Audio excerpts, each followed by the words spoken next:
retrouver aujourd'hui pour une nouvelle vidéo un petit peu différente de ce que je vous propose d'habitude sur mes autres vidéos, puisque je vais vous montrer aujourd'hui comment je procède pour faire des dégradés avec mes feutres acryliques dans mes coloriages classiques, donc c'est-à-dire dans mes coloriages hors mystère. C'est une technique que j'utilise depuis peu, notamment j'ai commencé à l'utiliser suite à ma tendinite au bras pour économiser un petit peu le mouvement du crayon et j'ai adoré le rendu. Donc c'est une technique que je vais maintenant, je pense, reproduire très fréquemment. Donc si vous avez suivi mes précédents vlogs, vous avez vu que je l'ai utilisé sur des tout petits éléments au début pour tester dans mon livre Summer Nights de Anna Karlzon. Et très récemment, j'ai utilisé cette technique dans mon livre Botanicum de Maria Troll. Et là, ce que je vais vous montrer, c'est un peu particulier. Enfin, en fait, c'est vraiment de la joie pour moi parce que je me suis éclatée et j'ai fait mon coloriage quasiment intégralement au feutre acrylique dégradé en fait. Donc la petite subtilité, c'est que dans mon Summer Nights, j'ai utilisé mes feutres acryliques Grasp et dans mon Botanicum, j'ai utilisé les stylogels Languo. Donc les stylogels Languo, pour ceux qui connaissent pas forcément, je vais vous les montrer juste après. Mais moi, au moment où je les ai reçus, j'ai eu un petit doute que ce soit réellement de la peinture acrylique dedans, puisque habituellement, quand j'utilise de la peinture acrylique, que ce soit des Artistro, des Posca, tout simplement, voilà, les Artistro dont je vous parlais, et bien en fait, je peux colorier par-dessus. La subtilité avec et même les graspes, hein. La subtilité avec les stylogels Languo, c'est que je n'arrive pas à colorier par-dessus avec mes crayons de couleur. Donc ça a été un petit peu une déception quand je les ai reçus, puisque moi je les avais notamment commandés au début un petit peu pour cacher les lignes. Et j'avais été un peu déçue au moment de la réception. Et puis après je les utilisais beaucoup dans mes mystères. Et je pense que c'est pour ça que j'avais jamais essayé de les aquareller avant. Puisque en fait je me suis dit, c'est pas la même texture que de l'acrylique, quoi. Donc voilà, j'ai pas cherché plus loin et puis là j'ai voulu tenter. Donc la petite subtilité, c'est que du coup vous allez voir cette vidéo où je réalise tout ça avant. Normalement il devait y avoir un vlog qui allait sortir avant, mais voilà, j'ai eu un petit contretemps et tout ça. Donc c'est pas grave, vous allez voir cette technique là et ça fera peut-être un petit peu redite dans mon vlog, là où je vais vous montrer. En fait dans mon vlog je vous montrais vraiment en détail sur une feuille blanche, on faisait les tests avant et je vous montrais après sur mon colo. Là je vais vous montrer directement dans mon colo. Donc vous pourrez retrouver par contre dans mon vlog de la semaine prochaine comment j'ai fait pour appréhender ça. Donc là vous aurez vraiment la technique directement dans le livre. Donc les stylogels Languo, je ne sais pas si c'est vraiment très important de les représenter encore une fois, mais au cas où, les voici, les voilà. Donc là j'ai pris un pack au hasard, hein. Voilà, ce sont des stylogels qui se vendent par pack de 9, donc je ne sais plus exactement combien il y a de packs maintenant. J'ai vu qu'ils ont encore ressorti des nouvelles teintes, 3 packs je crois. Donc là je suis plus en termes de teintes combien on en a.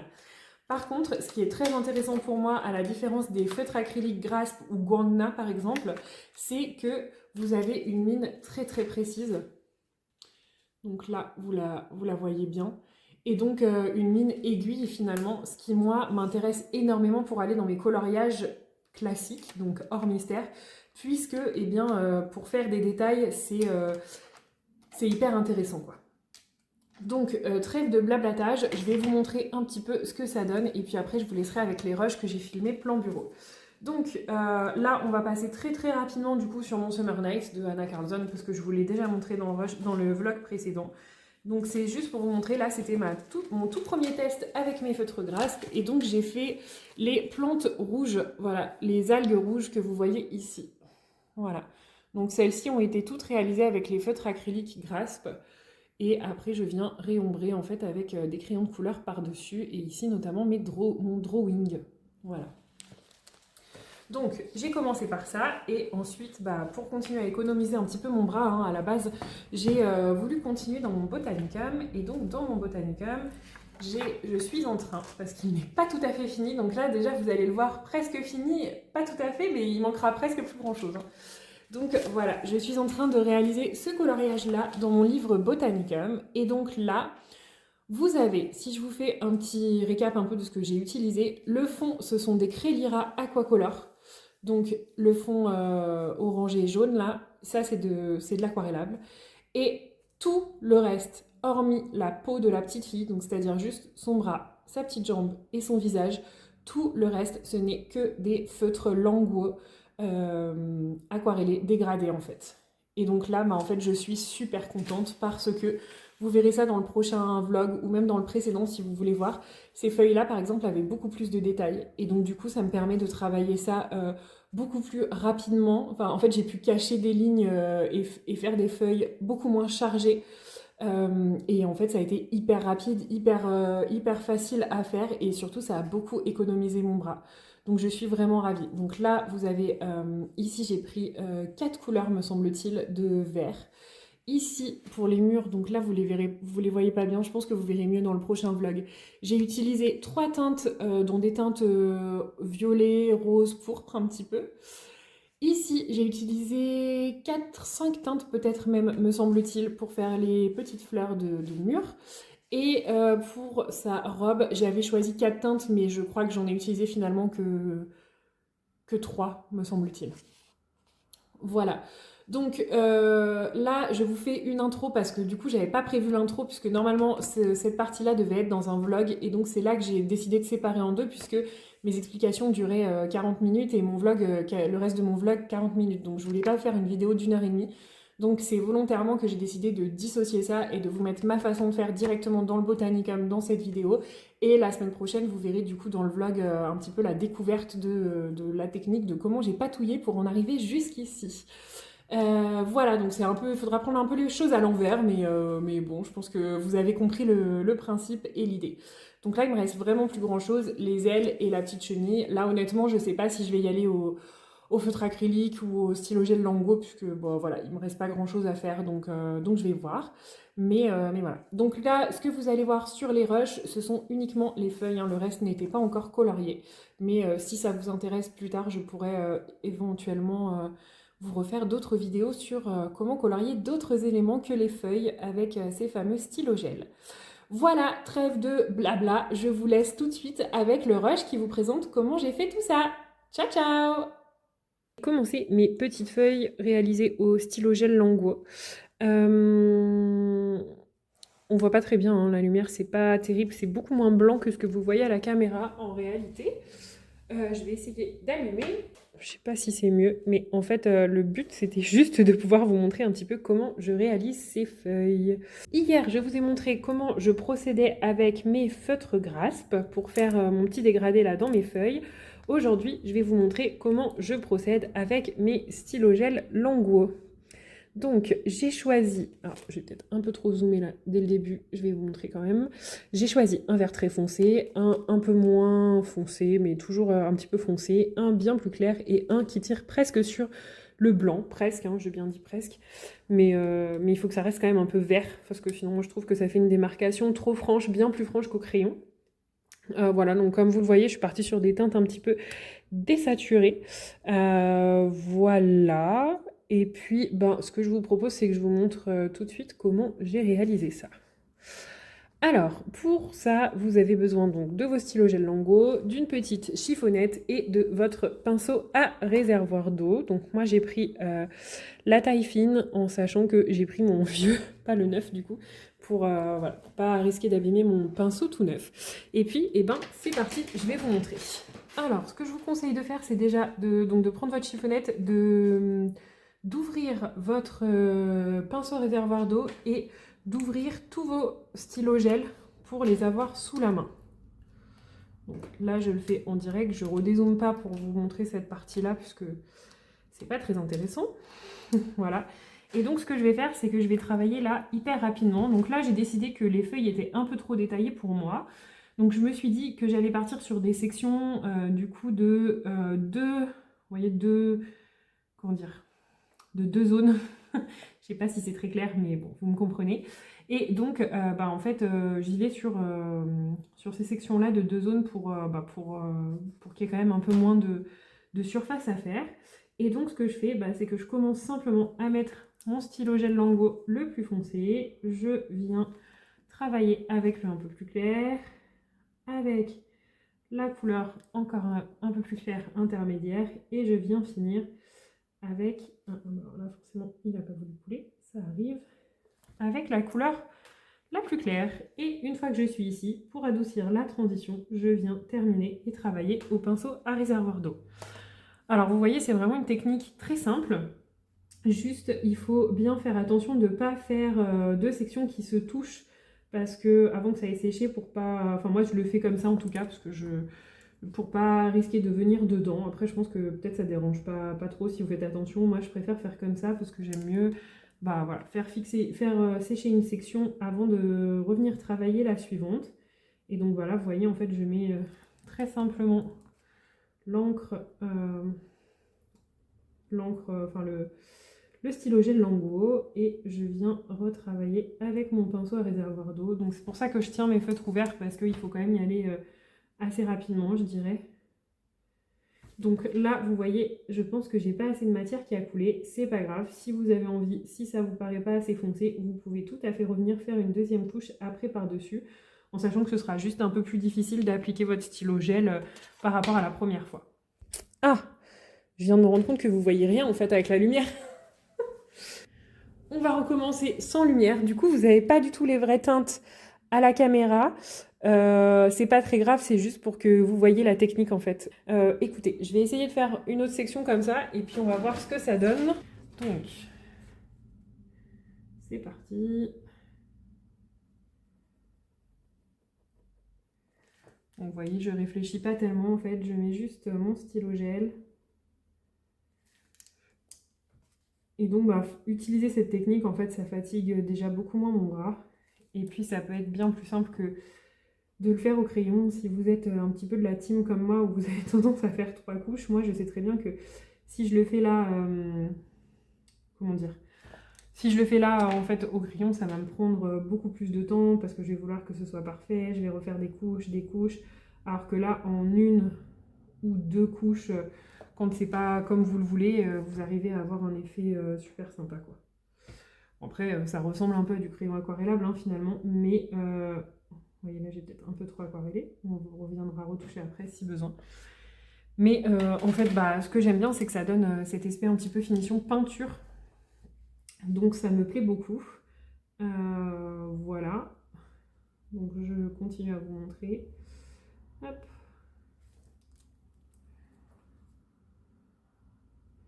J'aurais peut-être dû faire une feuille un peu plus petite pour que ça ait le temps de sécher et que je puisse vous montrer comment je fais après pour redessiner un petit peu les rainures par-dessus. Finalement, ça ressemble à du crayon aquarellable, mais comment dire, vous n'êtes pas obligé de... Vous voyez, en fait, j'y vais vraiment grossièrement. Je suis pas obligée de bien aller travailler mes transitions parce que comme la peinture... Alors, je pense pas que ce soit de la peinture... la vraie peinture acrylique dans les stylos gel Languo, honnêtement, vu comme ils partent si on essaie de colorier dessus, je ne pense pas.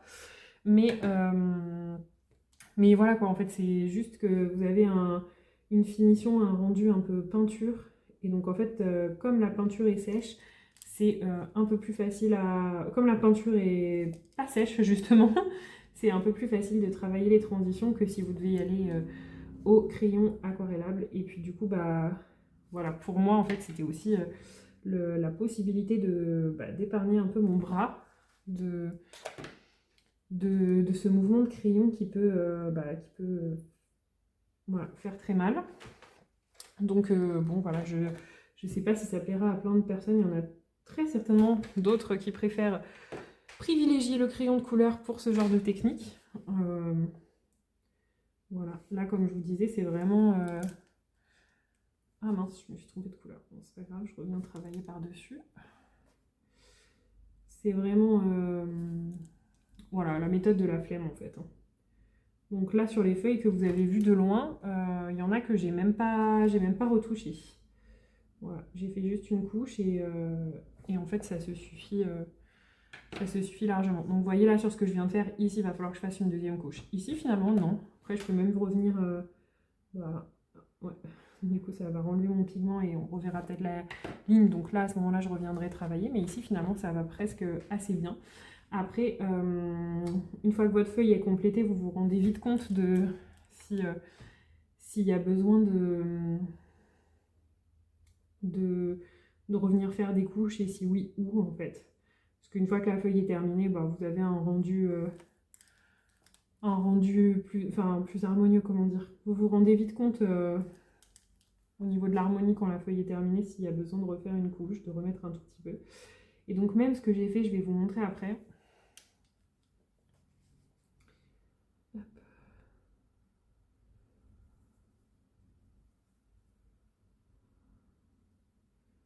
Voilà. Et vous voyez, je viens juste lisser ma transition.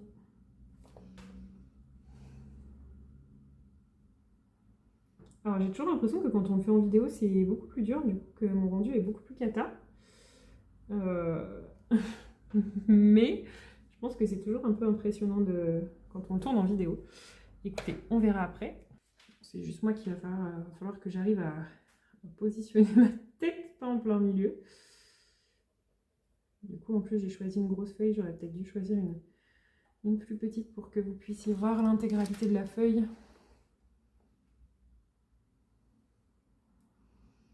Voilà, donc vous voyez le pigment se mélange. Et en fait, ben voilà, vous n'êtes pas obligé de réfléchir à votre crayon, de relâcher la pression. Non, en fait, on met juste de l'encre. Comme ça vient. Et c'est parti.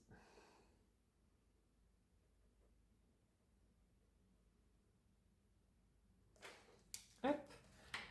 Et là, du coup, je viens travailler.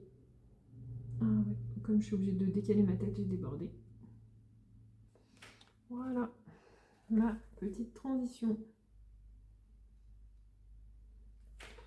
Et une fois que ça sèche, le tout va se lisser un peu tout seul.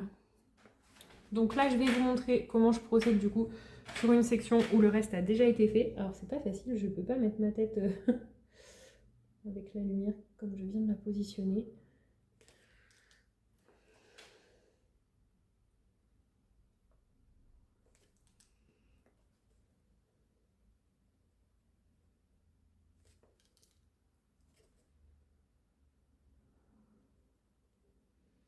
Donc après, si mes transitions ne sont pas hyper bien faites, c'est pas grave puisque je viens réintensifier mes feuilles avec un crayon de couleur noire. Voilà. Par contre, j'ai dépassé parce que je ne peux pas positionner ma tête correctement, mais c'est pas grave, je pourrais toujours rattraper après. Et je vais vous montrer du coup quand on fait une deuxième couche. Donc vous voyez là par exemple, je pense que je vais rajouter juste un peu de pigment sans faire une deuxième couche. Donc je vais d'abord en premier vous faire la deuxième couche. Donc vous voyez là, ça va être beaucoup plus dur de déposer mon stylo gel Longo parce que simplement il y a déjà de la matière en dessous. Mais c'est pas problématique non plus parce que le tout c'est que vous ayez de l'encre, peu importe que ça fasse moche au début. En fait, quand après vous allez aquareller avec votre pinceau, on verra plus les petits traits là. Voilà. Et donc je reviens, et vous voyez tous les petits traits du stylo gel sont partis. Voilà. Après vous pouvez aussi, par exemple ici, donc là je vous ai montré sur la section où on voit encore un peu de pigment. Voilà, moi ça va me gêner. Donc soit en fait je reviens déposer juste là où j'ai envie de réintensifier ma couleur, sans redéposer toute la couche de mon pétale. Je viens juste rajouter un tout petit peu de pigment. Soit finalement, je vais vous montrer après. Alors, il faut toujours avoir un petit bout de papier quand même sous la main pour réamorcer la mine quand ça ne veut plus couler. Alors, en l'occurrence, ça ne veut pas bien couler, mais c'est pas grave. Comme je vous ai dit, après, quand vous passez votre pinceau, c'est tout bon. Voilà, et donc là, paf, je viens mélanger, c'est assez magique, hein. J'adore faire ce genre d'expérimentation.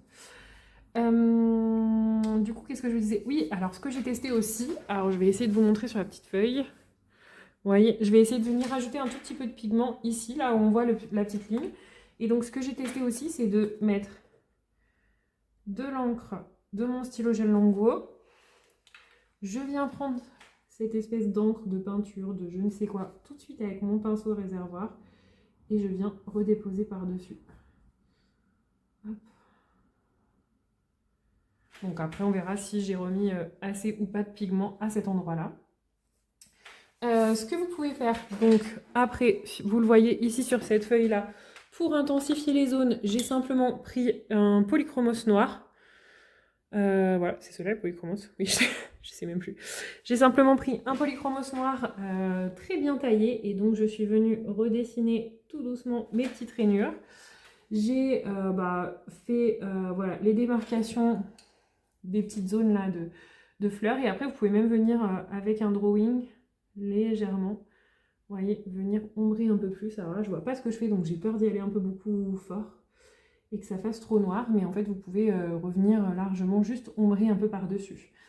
Je vous cache pas que quand vous faites ça avec les stylos gel Longwo, par contre c'est vraiment très compliqué de revenir travailler au crayon par dessus parce que enfin moi en tout cas là j'ai pas testé, mais je sais que j'ai déjà essayé d'utiliser les stylos gel Longwo pour faire les contours et c'est pas du tout ce que je préfère parce que en fait l'encre s'en va.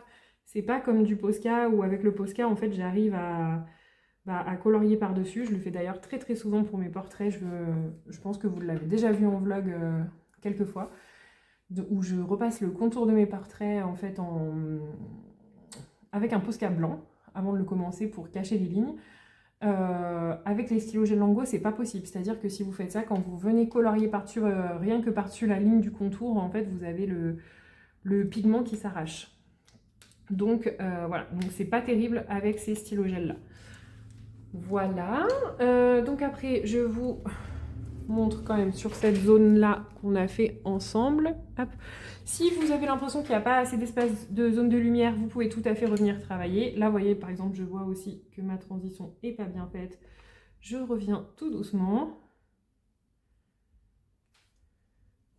En fait c'est un peu, voilà, c'est le principe de l'aquarelle mais un peu plus simplifié on va dire.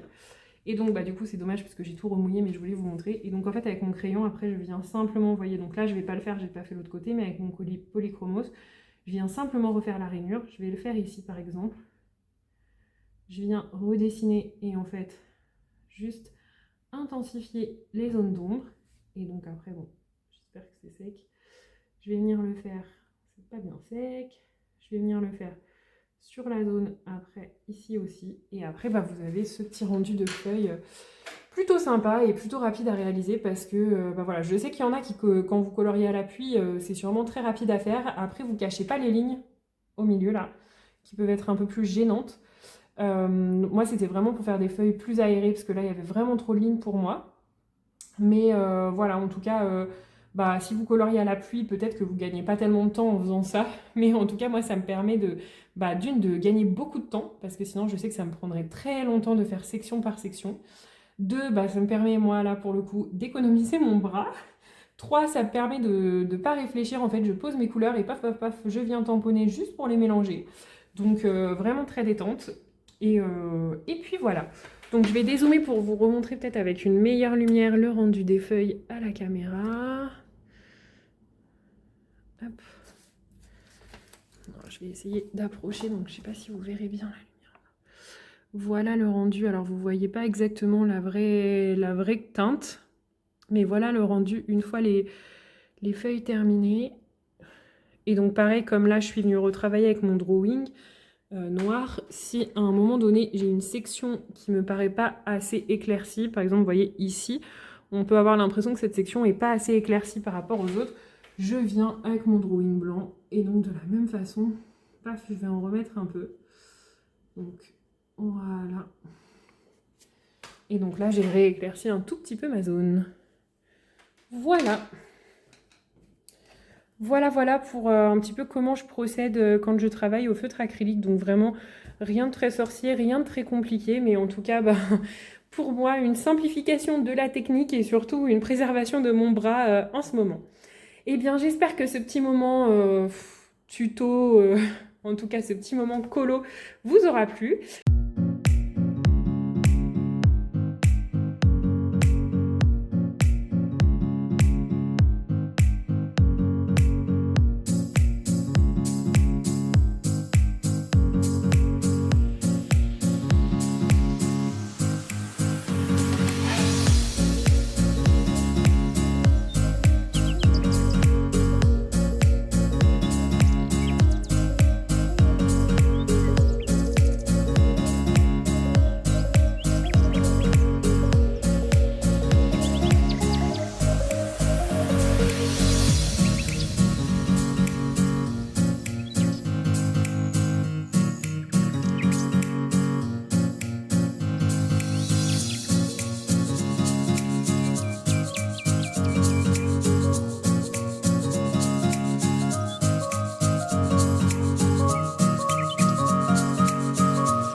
tout le monde, du coup je vous ai tourné quelques petits rushs où vous pouvez voir comment je fais mes dégradés, comment je procède pour faire mes dégradés au feutre acrylique. Donc là vous voyez un petit peu le résultat d'un peu plus près.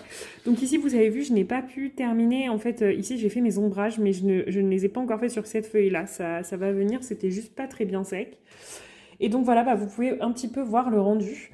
Donc finalement, pour ceux qui auraient des soucis au niveau du bras ou autres qui vous empêcheraient de colorier, moi je trouve que c'est une technique qui sollicite, je vous mets un peu de lumière, qui sollicite beaucoup moins du coup mon coude, mon bras, mon poignet.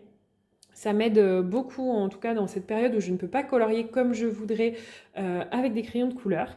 Donc j'avais envie de vous partager cette petite découverte, en sachant que ce qui a été super aussi, c'est que ça m'a permis vous voyez ici, en fait, comme à chaque fois j'ai fait des sections de deux nervures de feuilles, ça m'a permis de faire des feuilles qui me correspondaient un petit peu plus, parce que là je les trouvais vraiment trop chargées. Donc du coup j'ai divisé par 2 le nombre de nervures, et ça m'a permis d'aller beaucoup plus vite que si finalement je fais une couche de gouache, puis après je viens colorier au crayon par-dessus, où ça aurait été très long pour pouvoir bien cacher les lignes. Voilà, moi je trouve que c'est une technique vraiment super, et ce que j'adore en fait, c'est que ça laisse un rendu un petit peu peinture. Donc je sais pas si là vous vous rendrez bien compte à la caméra, mais en fait à l'œil nu, en vrai, on voit ce rendu peinture, et je trouve que c'est vraiment magnifique. Donc du coup je suis contente parce qu'en plus il avance pas si mal. Donc il me restera la petite zone ici, les feuilles de la petite fée ici. Donc en fait c'est assez rapide comme technique. Vous voyez, en fait en peu de temps on peut réussir à faire pas mal de petites feuilles. Et puis du coup, comme je vous disais, ça permet aussi beaucoup d'épargner le bras, de gagner du temps, de pouvoir cacher des détails. Typiquement dans les Maria Troll, il y a un genre d'illustration sur lequel je sais déjà que je vais utiliser cette technique là. Il faut que je la trouve. C'est l'illustration où il y a plein de vagues d'eau. Alors attendez, on va la trouver, je sais qu'elle y est, et c'est clairement typiquement une illustration que je ne savais pas du tout. Ah elle est en face. Est-ce que c'est celle-ci? C'est peut-être pas dans ce Maria Troll là. Vous voyez, en fait, typiquement faire toutes les vagues d'eau là, franchement à la main, au crayon, avec les petits détails, non, je me sentais pas de le faire comme ça au crayon. Donc je pense que je le ferai à l'acrylique, mais c'est pas cette illustration là que je voulais vous montrer. Alors c'est peut-être dans le Man Valley. Ah si, voilà, c'est celle-ci. Vous voyez, typiquement cette illustration là, vous voyez en fait toutes les stries qui sont dans les vagues et tout ça. Je ne voyais pas du tout comment aborder ce coloriage, et en fait en utilisant cette technique de feutre acrylique, ça me donne vraiment une révélation. C'est-à-dire que je me dis, mais en fait quand j'ai des toutes petites zones comme ça, c'est vraiment génial. J'ai trouvé ça vraiment top, donc j'ai limite envie de me mettre à faire ce coloriage là aussi, du coup en le voyant. Vous savez, quand on a l'inspi, la technique, qu'on a tout sous la main, ça donne vraiment envie. Donc j'ai très envie de faire ça, et je me suis dit, donc quand j'étais sur cette double page là, enfin sur ma page à moi, je vois la double page qui est en face, l'illustration qui est en face, et je me dis qu'en fait, vous voyez ces cheveux là, comme ils sont denses et tout ça, et là typiquement c'est une petite poupée, ces cheveux je vais les faire bruns quoi, parce que je me dis, voilà, avec toutes les lignes que j'ai, tout ce que j'ai à recouvrir, c'est pas possible autrement. Et en fait ça me donne envie de tester de faire des cheveux comme ça au feutre acrylique avec cette technique-là. Je vais y arriver. Ouais, voilà. Enfin, c'est surtout sur ce type d'illustration, en tout cas, que je me dis que cette technique peut être vraiment tip-top, quoi. Donc voilà. Écoutez, je suis contente, voilà, d'avancer comme ça et de me dire que ça me permet de colorier un petit peu, même si j'utilise pas les crayons. Donc très contente de voir l'avancée de ce petit colo tout doucement, petit à petit, à un rythme qui ne me fait pas trop mal, et qui est, comment dire, qui est pas trop exigeant en fait en termes de force, de puissance que je dois mettre dans mon bras, de mouvements répétitifs. Donc très contente de ce que ça donne et du résultat. Voilà, donc en tout cas, j'espère que ce petit tuto, voilà, entre guillemets, vous aura plu, que cette vidéo vous aura plu, que ça vous aura permis de découvrir une nouvelle façon d'utiliser les feutres acryliques. Moi, en tout cas, j'adore vraiment. Enfin, voilà, c'est vraiment, je suis vraiment tombée amoureuse, on va dire, de cette technique. Donc, j'espère que ça vous permettra de découvrir de nouvelles petites choses et que vous aurez apprécié. En tout cas, moi je vous dis encore une fois merci de passer des petits moments en ma compagnie, de venir papoter avec moi, ça me fait trop plaisir et je vous dis à très vite. Ciao ciao!